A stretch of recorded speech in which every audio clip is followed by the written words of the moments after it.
Hello guys, welcome back to our channel. আমি শর্মিষ্ঠা আর আমার সাথে আছে আমার ইউটিউব ফ্যামিলি। আশা করি সকলেই ভালো আছো।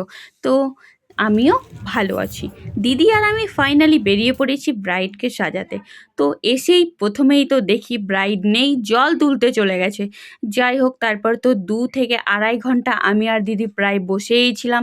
তারপরে দেখো ব্রাইড তো একদম জল তুলে এসে দৌড়াতে দৌড়াতে চলে এসেছে। তারপর তো ব্রাইডকে যাই হোক শাড়ি পরিয়ে নেওয়া হলো।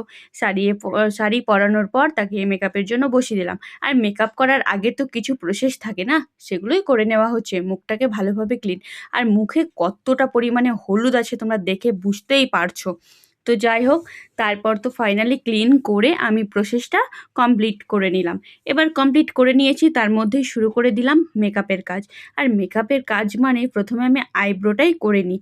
তো আইব্রো করার পরে আমি আই মেকআপটাও ভাবলাম করেই নিই একেবারে, আর করে নিচ্ছে। আর একটা ব্রাইডদের ক্ষেত্রে একটা উদ্দেশ্য, তোমরা একটু তাড়াতাড়ি করার চেষ্টা করবে, আমরা যে অতক্ষণ বসে থাকি। তারপরে ফাইনালি আই মেকআপটা একদম সিম্পল দিয়েছি, ব্রাউন অ্যান্ড হচ্ছে গোল্ডেন সিমার দিয়ে। যাই হোক, পুরো প্লেন। এবার তো মেকআপ দেখে সবাই বলছে পুরো ভূত লাগছে, ভূত লাগছে। কি বলবো, এখন এখন তো লাগছে, যখন সেট হয়ে যাবে পুরো মেকআপটা তখন আর মনে হবে না। আমি বললাম ওয়েট করো, আর একটু পর দেখতে পাবে। যাই হোক, এর মাঝখানে আবার মেকআপ করতে করতে তাদের আবার একটা কি রিচুয়ালস আছে সেজন্য নিয়ে গেল। এবার ফাইনালি চলে এসেছে, আর ব্রাইড তো একদম কি বলবো সিরিয়াস মুড ছিল। তো সে তাকে হাসানোর জন্য বললাম, আর দেখো কত হাসি, কত খুশি এখন। যাই হোক, তারপর তো দেখো আমি পুরো প্রসেস বাই প্রসেস করে নিচ্ছি। এবার ব্রাইড তো মনে হচ্ছে ঘুমিয়েই গেছে, কিন্তু না।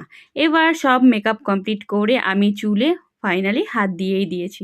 আর চুলে হাত দিয়ে, আর এমন ছিল ব্রাইডটা যে মনেই হচ্ছিল না যে সে আমার অপরিচিত, এত মিশে গেছিলো আমাদের সাথে একদম পুরো। আর খুবই মিষ্টি চেহারা, খুবই ভালো ছিল। যাই হোক, তারপর তো চুলের কাজটাও ফাইনালি কমপ্লিট করে লাস্ট টাচ আপ দিচ্ছি। এইদিকে তো সবাই দেখতে চলে এসেছে, আর সবার মুখ থেকে শোনা যাচ্ছে সুন্দর হয়েছে, সুন্দর হয়েছে। যাই হোক, খুবই ভালো লাগলো শুনে আমার। সঙ্গে সঙ্গে রিভিউ পেলাম, অনেকেই বললো। তারপরে দেখো ব্রাইডও তো ভীষণভাবে খুশি, তার মুখ দেখে বোঝাই যাচ্ছে। আর ভিডিও করার টাইমে এত লজ্জা পায় কি বলবো। তারপরে শুনে নেওয়া যাক তার কাছ থেকে কেমন হয়েছে, আর তোমরা জানাও কেমন হয়েছে ব্রাইডটা। ভালো লাগলে অবশ্যই কমেন্ট করে জানাবে, আর কেমন হয়েছে অবশ্যই এটা কমেন্ট করবে। এবার ব্রাইডের মুখ থেকে শুনে নেওয়া যাক যে কেমন হয়েছে তার সাজানো। যাই হোক, খুবই খুবই সুন্দর লাগছিল, একদম পুরো সিম্পল একটা ব্রাইড, আর খুবই মিষ্টি, খুবই হাসি। তার মুখ দেখে তো পুরো বোঝা যাচ্ছে যে সে কতটা পরিমাণে খুশি।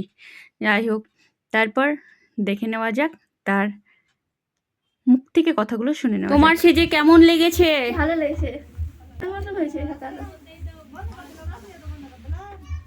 তারপর তো তোকে ফাইনালি বসিয়ে দেওয়া হয়ে গেছে চেয়ারে। আর এই দিকে দেখো সবাই আসছে, এক এক করে সবাই হ্যান্ডশেক করছে।